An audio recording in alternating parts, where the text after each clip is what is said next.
My parents love him, they'll never accept you, she said, dumping me for a guy her family chose. A few months later, she's miserable and begging for another chance. Sup, Reddit.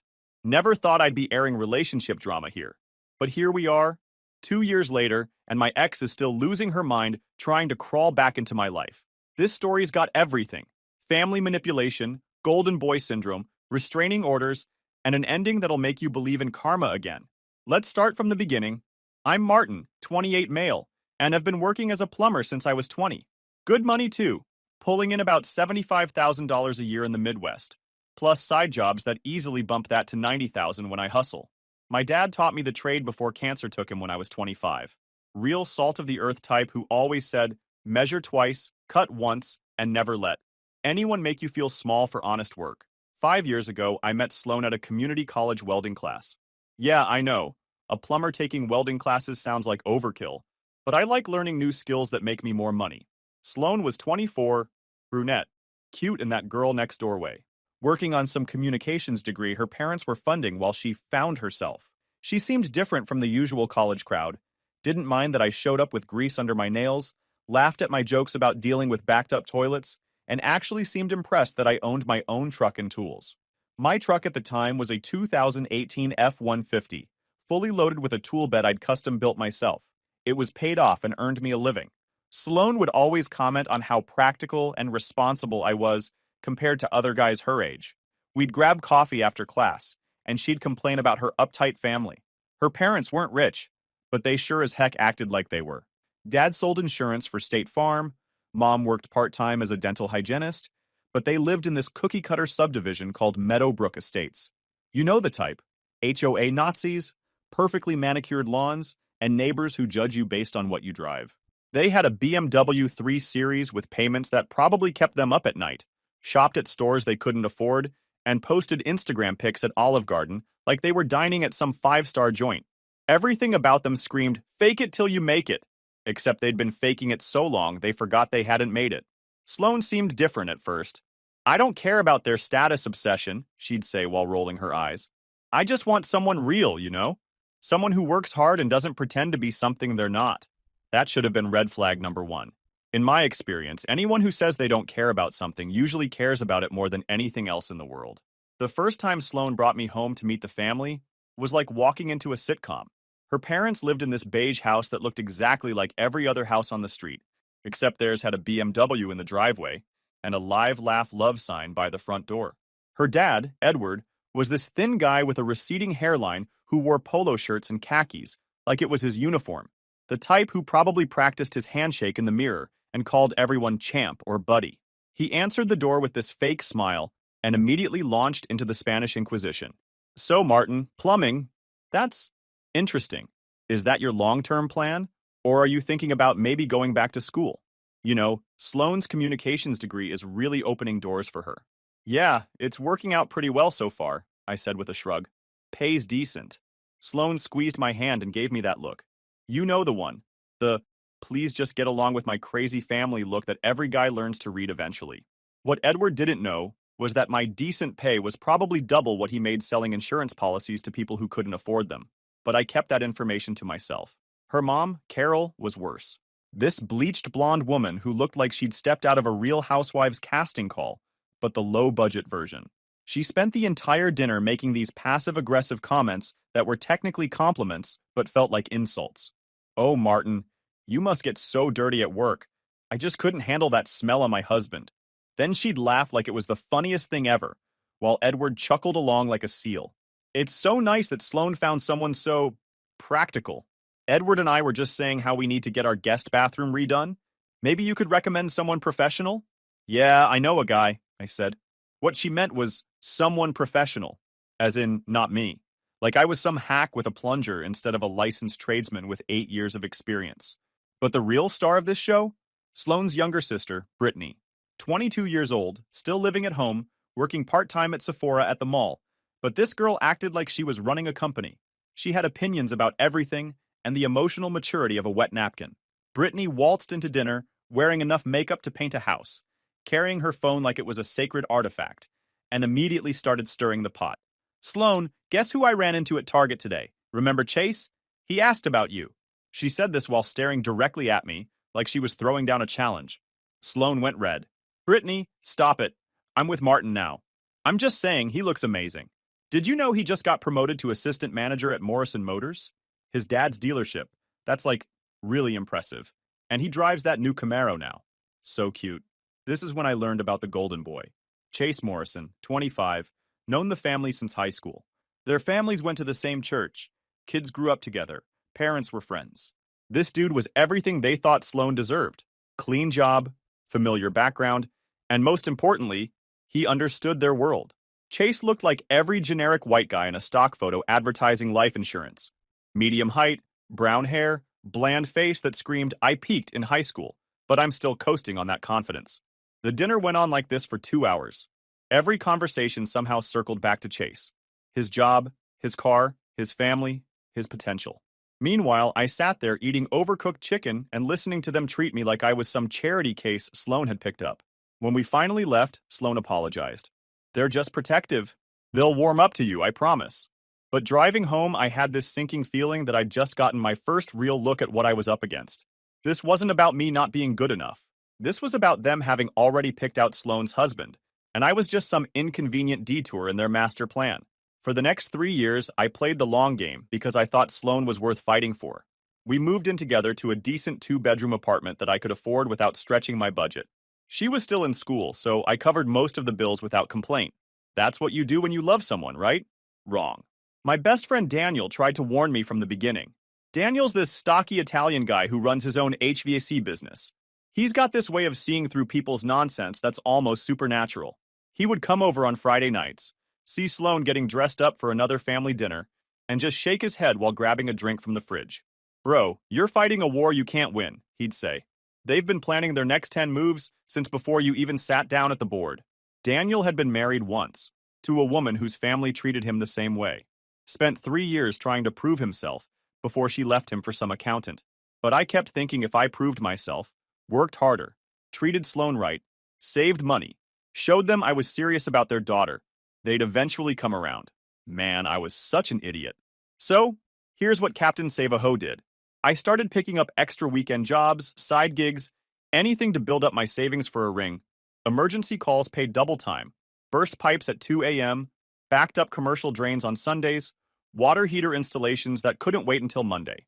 I was making more money than I ever had, but Sloane wanted to go on expensive dates like her friends, the kind where you drop $200 on tiny portions and fancy cocktails. So I'd bust my rear all week installing water heaters and unclogging commercial drains, then blow half my paycheck trying to keep up with her expectations. Meanwhile, Chase kept showing up at family events like a bad rash.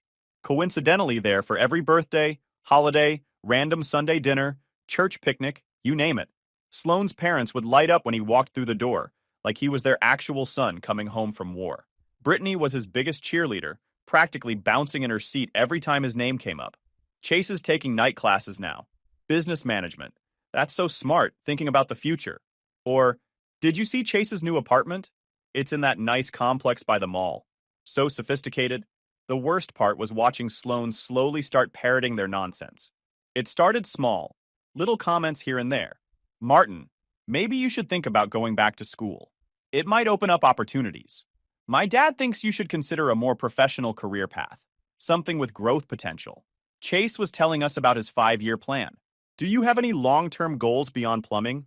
Each comment felt like a tiny knife, but I swallowed my pride because I really loved her. I even looked into night school programs, thinking maybe if I got some business degree, they'd finally see me as worthy of their precious daughter. Daniel watched this happening and started inviting me out more. Anything to get me away from that toxic environment and remind me who I was. He never said, "I told you so," or tried to play therapist. Daniel's not that type. Instead, he'd just be there, solid and reliable, letting me vent while we worked on his boat or helped each other with job sites. The breaking point started when Sloane began spending more time at her parents' house, coming home with this weird attitude, like she was building up courage for something. She'd look at me differently, not with love or even annoyance, but with this calculating expression I'd never seen before. I should have known then that the fix was in, but I was too busy trying to be good enough for people who had already decided I never would be. The end came on a Thursday in July. I remember because I'd just finished a brutal job, Some genius at an apartment complex had tried to flush a diaper down the toilet and backed up the entire building's system. It took me 6 hours crawling through a basement that smelled like death, but I walked away with $800 for one day's work. I came home expecting maybe a drink, a shower, and some time with my girlfriend. Instead, I found Sloane and Brittany sitting on my couch like they owned the place. Sloane was wearing this outfit I'd never seen. Brittany was practically vibrating with excitement, scrolling through her phone but clearly waiting for the show to start. Sloane had been packing. I could see boxes in the hallway that hadn't been there that morning. "Martin, we need to talk," Sloane said, without even looking up. I set down my tool bag. Something in her voice, the way she was sitting with her arms crossed, how Brittany kept smirking at her phone. "I've been doing a lot of thinking about us, about my family, about what I want for my future." She paused, like she was delivering a speech she'd practiced in the mirror. "They're never going to accept you, Martin. And honestly, I can't keep fighting them anymore. It's exhausting." I waited, feeling that familiar rage building but keeping it locked down. "Chase and I have been talking more lately. He gets it. The pressure, the expectations, what it's like to be part of our community. It's just easier." Right. Brittany couldn't contain herself anymore. "Sloane deserves someone who fits in, Martin. Chase is already talking to Dad about taking over the dealership when his father retires. That's real security. That's a future." I looked at Sloane. She nodded along like Brittany was making perfect sense. "I deserve to be happy without all this conflict," Sloane continued. "My parents are right. Dating outside our circle just complicates everything. You're a good guy, Martin, but let's be realistic here. You'll never fit in at family dinners or nice vacations. It's awkward for everyone. 4 years together, 2 years living together. And she was talking about me like I was some failed experiment that hadn't worked out. I mean, look at you right now," Brittany added with this cruel laugh. "You smell terrible and you're getting our couch dirty. Chase would never come home looking like that." That's when I noticed Chase's Camaro in the parking lot. He'd been waiting outside, probably texting Brittany play-by-play updates. "You're absolutely right," I said quietly. Sloane's mouth dropped open. "Excuse me? Get your stuff and leave. Both of you." "Martin, you don't understand." "Nah, I get it. You want easy? Go get him. Just not from my place." Brittany jumped up. "You can't just throw her out.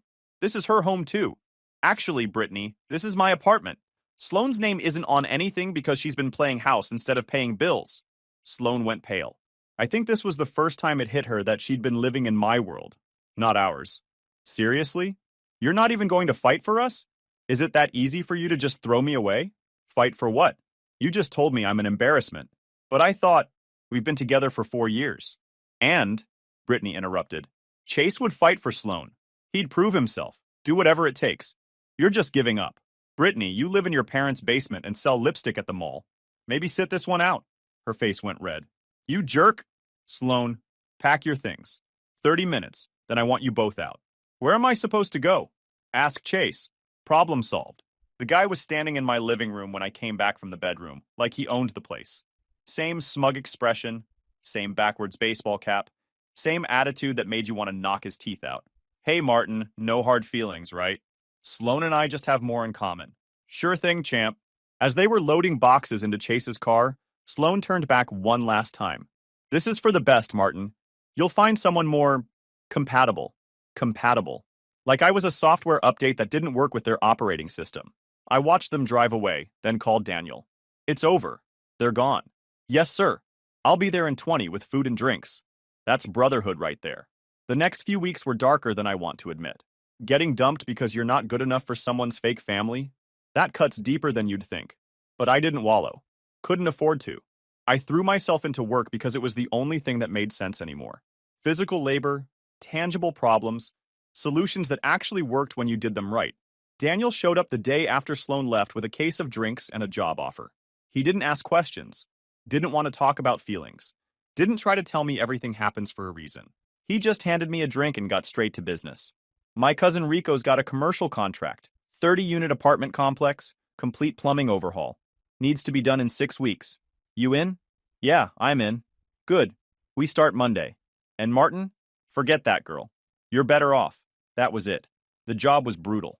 18-hour days, crawling through basements and ceiling spaces, replacing pipes that hadn't been updated since the Carter administration. But it kept my hands busy and my mind off Sloane's betrayal. And the money was incredible. Almost 15 grand for 6 weeks of work. I moved to a smaller apartment across town. No more worrying about matching furniture or keeping things clean enough for surprise visits from the parents-in-law from heck. I bought a leather couch that was actually comfortable instead of stylish, a 60-inch TV for watching football, and a recliner that was specifically designed for guys who work with their hands. The money from Rico's job was good, really good. Enough to start thinking about buying my own place, instead of throwing rent money into someone else's pocket every month. Daniel and I started hanging out more regularly. Friday night pool at Murphy's, weekend poker games with his crew from the HVAC world, occasional fishing trips when we could both get away from work. These guys didn't give a darn about what your girlfriend's parents thought of you. They cared about whether you could do the job, whether you paid your debts, and whether you could hang when things got tough. Murphy's became my second home. Big Mike would have a drink waiting for me before I even asked, and the regular crowd started treating me like family. It was refreshing as heck. No pretense, no judgment, just guys being guys and supporting each other. About 6 months after the breakup, I started dating again. Nothing serious, just casual stuff with women who appreciated a guy with a steady job in his own place. But the real game changer was Ashley. I met her at a hardware store on a Saturday morning. She was trying to figure out how to fix a leaky faucet in her apartment, and I offered to help. She was down to earth, pretty in a natural way that didn't require 3 layers of makeup. Ashley's parents were normal people. Her dad was a retired electrician who respected what I did for a living. Her mom was a school secretary who invited me to family dinners without making me feel like I was being interviewed for a job. Dating her was like remembering what it felt like to be valued for who you actually are instead of who someone thinks you should become. A year after the breakup, I was a completely different person.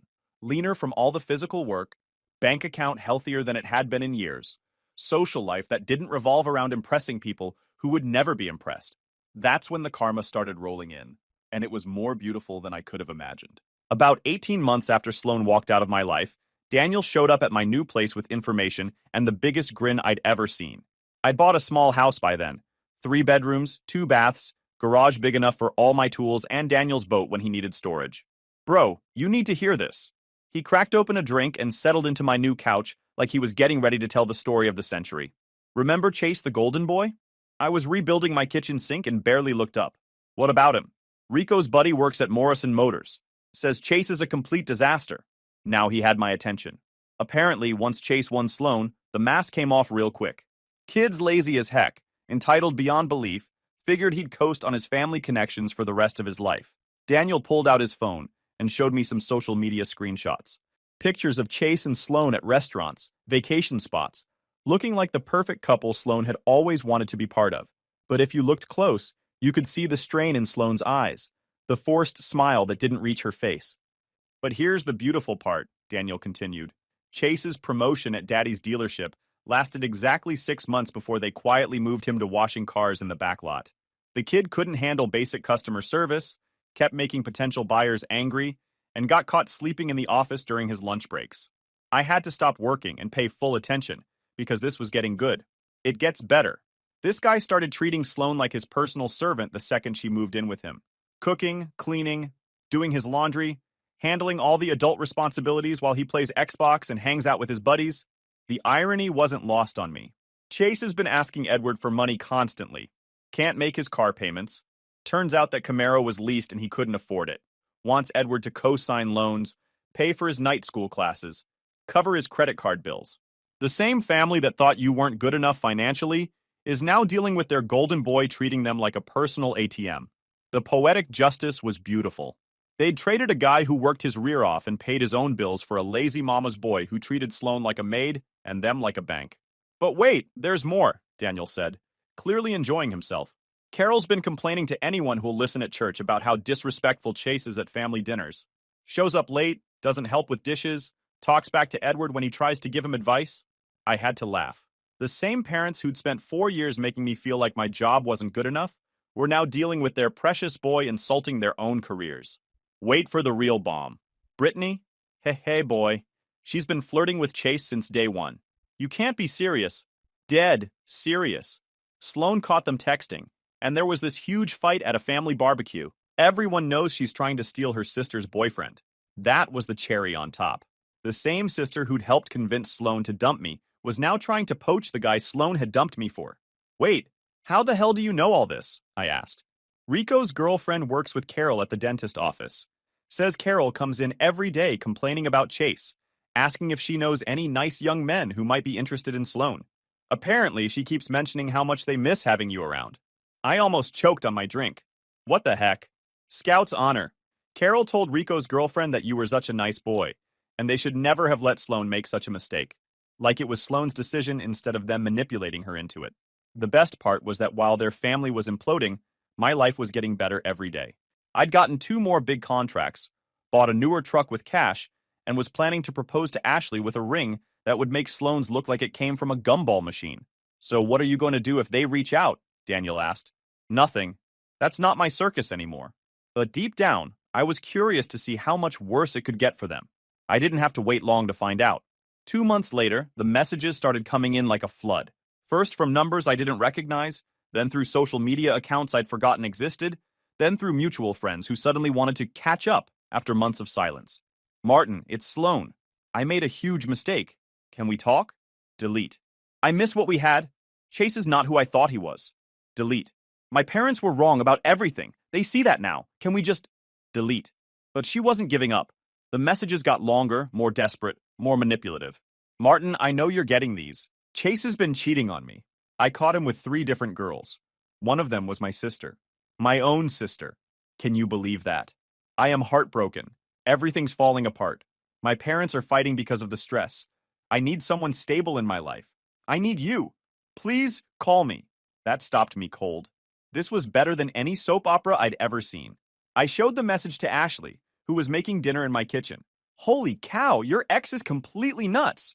Ashley found the whole situation hilarious instead of threatening, which was one of the many reasons I was falling hard for her. The mutual friends started calling next. Ellie, who I hadn't heard from since the breakup, suddenly needed to catch up over coffee. Sloane's really sorry, Martin. She realizes what she lost.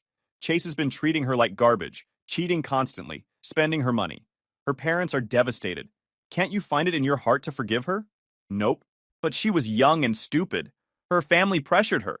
You guys were so good together. Nope. Come on. Don't you miss what you had? What we had was her family treating me like dirt for 4 years, while I paid all her bills. So no. Then came Edward himself. The same man who'd spent 4 years making me feel like I wasn't good enough for his precious daughter was now calling my work phone trying to get me to come back. Martin, son, we made a terrible mistake. Chase has been awful to Sloan. We should never have interfered in your relationship. Can you come to dinner this Sunday? We miss having you around. No thanks. But Martin, you were like a son to us. I hung up. Carol was next, calling while I was having dinner with Ashley's family, people who'd accepted me immediately because their daughter was happy. Martin, dear, please don't hang up. We were so wrong about everything. Chase has been a disaster. He quit his job. He's living off Sloane's credit cards. He's been cheating with multiple women, including our own daughter, Brittany. Our family is falling apart. Sloan needs someone stable. Someone like you. I'm with someone else now. What? But what about all the history you two have? All those years together? You can't just throw that away for some random girl. Like I was supposed to sit there waiting for your princess to come back. Excuse me? Nothing. Bye, Carol. I hung up, but Sloan wasn't done. When the calls and messages didn't work, she escalated to showing up places. My job sites, my house, the bar where Daniel and I played pool. Each time more desperate, more manipulative, more entitled. The breaking point came when she showed up at Ashley's hospital during her shift, trying to cause a scene in front of her coworkers. Security had to escort her out while she screamed about how I was making the biggest mistake of my life and would regret choosing some random girl over her. That night, Ashley came home shaken, but more angry than scared. Martin, your ex is seriously unstable. She cornered me and went off about how I stole you from her and how I'll never understand you like she does. Then she started crying and begging me to convince you to take her back. That was it. The next morning, I went to the courthouse and filed for a restraining order. 200 feet minimum distance, no contact, no third-party messages. Violation meant arrest. For 2 months after the restraining order was served, it was blissfully quiet. I thought maybe Sloan had finally gotten the message and moved on with her life. I should have known better. The grand finale happened in October. I was sleeping in at my house when Daniel started calling my phone at 6 a.m. Bro, you need to get up. Crazy X alert. Easy. She's sitting in her car outside your place. I stumbled to the window and looked out. Sloane's beat-up car was parked directly across from my front door. The car looked terrible. Dented bumper, mismatched tires, One of those temporary spare tires that you're supposed to replace immediately. When she saw me in the window, she got out of the car and started walking toward my house. She looked rough, skinny, pale, wearing sweatpants and a hoodie like she'd given up on trying to impress anyone. "Martin!" she yelled from the street. "I know you can hear me. Just give me 5 minutes. Please." I called 911 while she continued her meltdown in front of my neighbors' houses. Ashley was staying the night, and she woke up to the sound of Sloane screaming like a banshee at 6 a.m. on a Saturday. "Chase left me for Brittany, my own sister. They're engaged now. My parents are getting divorced because of all the stress and fighting. Everything I thought I wanted turned into a nightmare. You can't turn your back on me." She was walking in circles on my front lawn, gesturing wildly with her hands like she was having a full mental breakdown. The neighbors were starting to come outside. The old lady from next door was recording everything on her phone. My mom lost her job because she kept missing work to deal with family drama. My dad's talking about selling the house because Chase spent so much of their money. I lost everything chasing what they wanted for me. The irony was beautiful. You're the only stable thing I ever had. You're the only man who ever really loved me. I was so stupid to listen to them. Please, Martin. I'll do anything to make this right. This was the same woman who'd sat on my couch 2 years earlier and told me I'd never fit into her world. That dating me was too much work. That Chase was just easier. I don't care about any of that superficial nonsense anymore. I just want someone who works hard and treats me right. Someone real. The police showed up just as Sloane was getting to the really good parts of her sob story. 2 officers got out of their patrol car and immediately assessed the situation. A crazy woman screaming on someone's lawn at 6 a.m., restraining order violation in progress. "Ma'am, we need you to step back from the property," the first officer said calmly. Sloane spun around like she hadn't even noticed them arrive. "Officer, this is all a misunderstanding. That's my ex-fiancé in there. We used to be engaged. I just need to talk to him." "Ma'am, do you understand that there's a restraining order in place? You're not supposed to be within 200 feet of this property." Her face went white. "What? No, that's just a piece of paper. Our connection is way stronger than that. Martin, tell them it's okay. Tell them you want to talk to me." I opened my front door but stayed on the porch. "Officers, I want the restraining order enforced." "Martin, no. Please don't do this to me. I have nowhere else to go." The second officer was pulling out his handcuffs. "Ma'am, you're under arrest for violating a restraining order. You have the right to remain silent." Sloane completely lost her mind. "This is insane. Martin, we were together for 4 years. You can't just throw that away. I made one mistake." "Well, you made a choice," I called from my porch. "Deal with it." They put her in the back of the patrol car while she continued screaming. Ashley came out onto the porch in her robe and watched the whole show with this expression of pure disbelief. "Good grief, Martin. How did you deal with that level of crazy for 4 years?" "I didn't know it was crazy at the time." As the police car drove away with Sloane in the back, Daniel showed up with coffee and donuts, grinning like it was Christmas morning. "Dowd, I've been sitting in my truck around the corner for 20 minutes watching this show. I recorded the whole thing. Best entertainment I've had all year." Over donuts and coffee on my front porch, Daniel filled me in on the rest of the story. Apparently, while Sloane had been obsessing over getting me back, Chase had been destroying everything she thought she wanted. He'd quit his job at the dealership after his dad got tired of his attitude and laziness. Started living off Sloane's credit cards and what little savings she had left. When that ran out, he moved on to manipulating her parents for money, creating massive fights between Edward and Carol about their finances. The final straw came when Brittany decided she wanted Chase for herself. She convinced Chase that Sloane was too damaged from her relationship with me, and that he deserved someone fresh and uncomplicated. Chase dumped Sloane for her own sister, and Brittany moved in with him immediately. Edward and Carol started blaming each other for the whole mess, leading to separation and eventual divorce proceedings. Sloane found herself completely alone. No boyfriend, no family support, no money, and no one to blame but herself. 3 days later, I got a call from my lawyer. Sloane had been charged with criminal harassment and violation of a restraining order. Her parents were trying to negotiate a plea deal to keep her out of jail, but the prosecutor was pushing for actual consequences. "She's looking at up to 6 months if convicted," my lawyer told me. "Her attorney wants to know if you'd be willing to testify about the pattern of harassment leading up to the restraining order." Absolutely. 2 weeks after that, Daniel brought me more updates. Sloane had moved out of state to live with some distant relatives in Arizona, trying to escape the mess she'd created. Chase and Brittany had broken up after a month when he cheated on her with someone else. Edward and Carol's divorce was finalized, and they'd both lost significant money in legal fees. The house in Meadowbrook Estates was up for sale. Turns out they couldn't afford the mortgage without both incomes. Meanwhile, my life kept getting better every day. Ashley and I got engaged 6 months later with a ring that was twice the size of the one I'd bought Sloan, paid for with money I'd earned. Ashley's parents treated me like family from day one. Her dad and I spent weekends working on projects around their house, talking about everything from sports to business to life. Her mom invited me to every family gathering and actually listened when I talked about my work, instead of making me feel like I should be embarrassed about it. This is what it feels like to be valued for who you actually are. The final piece of poetic justice came a year later, when I ran into Edward at a hardware store. He looked older, thinner, beaten down by the consequences of his own poor judgment. When he saw me, he actually tried to duck down a different aisle to avoid me. But I wasn't going to let him off that easy. "Hey, Edward," I called out, walking over. "How's things?" He couldn't meet my eyes. "Oh, hi, Martin. Things are different. Complicated." "Yeah, heard about the divorce. That's rough. We made some mistakes. About you, about Chase, about what was important." "Yep." He finally looked up. "For what it's worth, Carol and I both realize now that you were good to Sloan. Little late for that." He nodded, looking defeated. "I know, I wanted you to know that we were wrong. About everything." "Yeah, you were." I grabbed my cart and headed toward the checkout. "See you around, Edward." Then I walked away. Sloane's still in Arizona, last I heard. Still single, still dealing with the consequences of chasing fool's gold instead of appreciating what was real.